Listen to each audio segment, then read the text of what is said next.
The Cleveland Cavaliers are the talk of the NBA. And I think it's only right that we get in on this Cavalanche. Right. Yes, and as we should. Let's get it. Now, what I am noticing from the Cleveland Cavaliers is that Kenny Atkinson, he has a secret sauce for this team, and it's called Let It Fly. Like, he does not stop them from shooting the ball. He allows them to be who they are on the court, and they do not have to worry about being benched as a result of missing a couple of shots. And that is just increasing their confidence, and it has equated to an unbelievable record so far. I think his coaching style and what he's brought to the Cavs has allowed them to buy into his scheme, right? And everybody knows their role and they respect each other in the process. And another thing I've noticed is that he's trying different lineups, different setups. And there was a part in the Bulls game recently where the starters weren't really, I think they kind of went stale a little bit, where Kenny Atkinson just put the bench in. And that bench went on a 19-6 run or something like that during that time frame that they were in. I think it was in around the third quarter. And the starters were on the sideline rooting, not sour-faced, not feeling all bad and feeling all slighted. They were in there still cheering for their team because at the end of the day, I think Kenny Atkinson as the coach has created an environment of winning. Like, we're going to win however it's going to work, right? And then since they're 14-0 as we speak, you can't help but be bought in because whatever it is working. So, that coaching change and the fact that everybody is available is another thing, right? Because I do recognize that last season when Bickerstaff was their coach, some people were out injured. Darius Garland faces several injuries that he went through when he went through his struggles. Evan Mobley missed some games. Donovan Mitchell missed some games. But we can see what this Cavs team is able to do when everybody is fairly healthy and able to play all games. Hit or miss a few, right? So it's been amazing. But they bought into Kenny. He is most definitely the huge asset to how successful they've been this season so far. It's been amazing. Yes. And then also, too, last season, Jared Allen was out with the rib cage. I think it was for the playoffs. So, So, it is remarkable. And I don't think the Cavs have won this many games since they've been in the NBA. So, this is a record for the franchise. It's amazing. It's amazing. And we keep counting. Now, everybody, I know I am. I don't want it for them. But now I'm on loss watch. Like, what game will they lose? You hope it's not the NBA Cup game. I mean, I don't know. I know. Now, I will say they are sitting out Donovan Mitchell versus the Charlotte Hornets. I said, man. And he's not injured. It's just a rest game. No, because they're getting him ready for the NBA Cup game against the Celtics. Yes. Of course. It's strategy. And you know what? I think they'll be able to hold on. But I don't know. We'll see. We'll see. And, and I guess they figure if we're going to take a loss, let it be this loss and not the one with the NBA Cup. Okay. So if you got to play the game, it is what it is. And so I'm okay. Even if they were to lose, because they will lose a game. Let's just get ready for it. What they've done so far in the season, that loss that they will get their first loss will not discredit anything that they've done. Nothing. They still, for me, are a contender, even with a loss under their record. Oh, absolutely. Yeah. Yeah. Another thing that I think is really impactful for this Cavs team is the fact that Donovan Mitchell and Darius Garland are clicking on all cylinders. Their connectivity, their chemistry, they're willing to share the ball. It's not my turn, your turn, you next, I'm waiting. It's not that I'm Donovan Mitchell, I'm going to be dominant because I believe I need to do that like he used to do in the past. Yes. It's saying, okay, Darius, if you got it, you got it. If I got it, I got it. And they respect one another. And you can tell that there's their respect on the court. Because I think this is what teams really want when they're talking about pairing two like-type guards. I think this is what the Hawks wanted with the DeJounte Murray and the Trae Young pairing that they did a couple of seasons ago. They wanted this type of chemistry. Now, I'm not saying they didn't have chemistry, but they wanted this type of result, I would say, from their ability to play together. And so what we're seeing right now is that two guards that are similar in play can still be successful if they accept the fact that if they accept and respect each other. And I think it's amazing. Yeah, similar in stature too. I mean, both like 6'1", probably, maybe a little, maybe 6 foot. That is impressive. But I think Evan Mobley has officially been unlocked. It's official, y'all. He has arrived. He is more aggressive this season. You know, he's quicker with his decisions. Mm-hmm.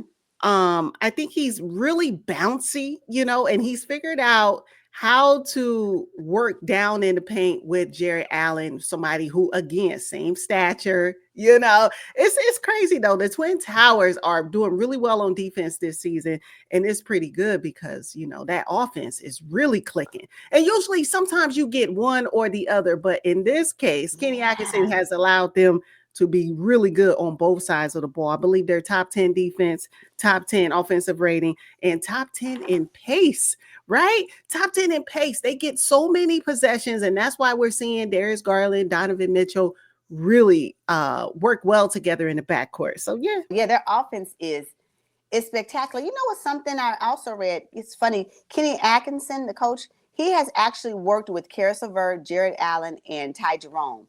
Jared Allen and Karis LeVert when he was assistant coach with the Nets, or the coach with the Nets at that time, and then Ty Jerome when he was with the Warriors. So they're familiar with him, and I think that has a lot to do with the buy-in maybe from everybody else, and most definitely because this Karis LeVert is a Karis LeVert when he was with the Nets. Yeah. Remember when we were watching the Nets back a couple of seasons ago when Karis LeVert was going off? That's when I want to say, if I could be mistaken, but that's when somebody was out and Karis LeVert had to kind of lead the team during the postseason. I don't know if you remember that, but this Karis LeVert that we're seeing on the Cavs right now is that Karis LeVert back then, because I was like, Karis LeVert is balling, and they didn't give the team to him, the Nets to him at the time, but what he's able to present off the bench is amazing. Speaking off the bench, that plug and play that the Cavaliers have created in their bench has been amazing. We're talking about Karis LeVert, Niang, Dean Wade, Isaac Okoro, and Ty Jerome. Like, who get in where you fit in. If somebody's out, I'll just plug and play, right? And then even if I'm not plugging and playing and I'm coming off the bench, I know my role, I respect my role, and I'm going to give you these points. And I'm going to give you these hands on defense. Just like the bench has also been spectacular, in my opinion. And I think it's really helped carry the Cleveland Cavaliers to their wins. Bench strength, offensive strength, defensive strength in some cases, and then a strong backcourt and front court. I mean, what more can you ask for? What more can you ask for? I know. Yeah, they're doing really good. You know, they're going to have to pay Karis LeVert. I think this is his contract year. They've already dumped so much, like $653 million on their top four players. They're going to have to find some money for Karis LeVert.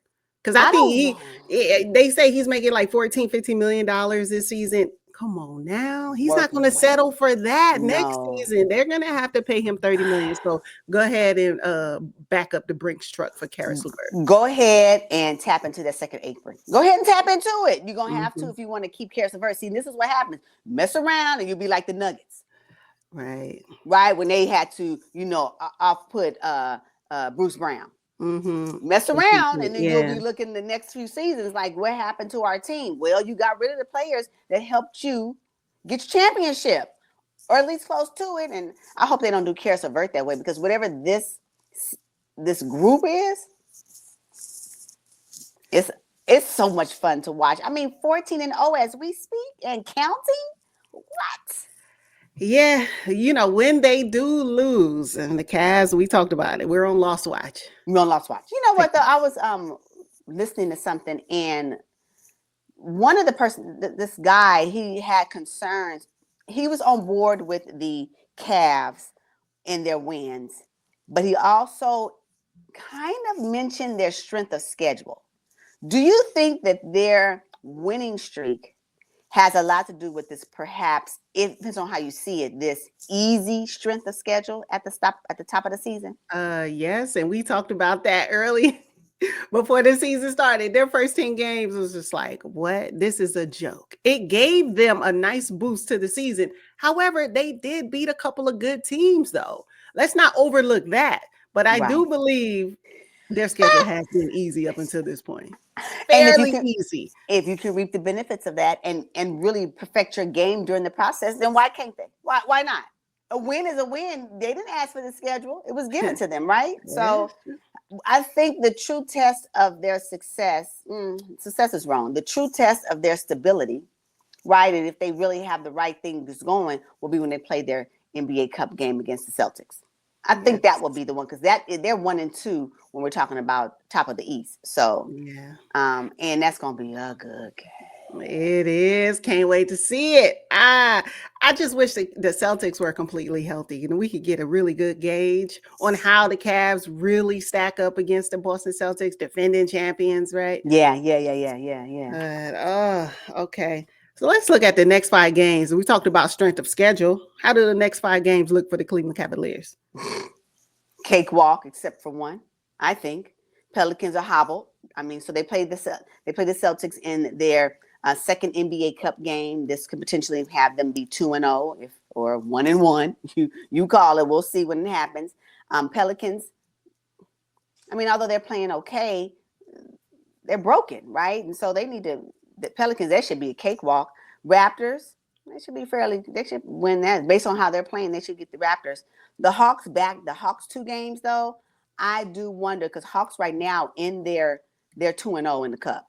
And that second game against the Hawks on November 29th will be the 3rd NBA Cup game for the Cavs.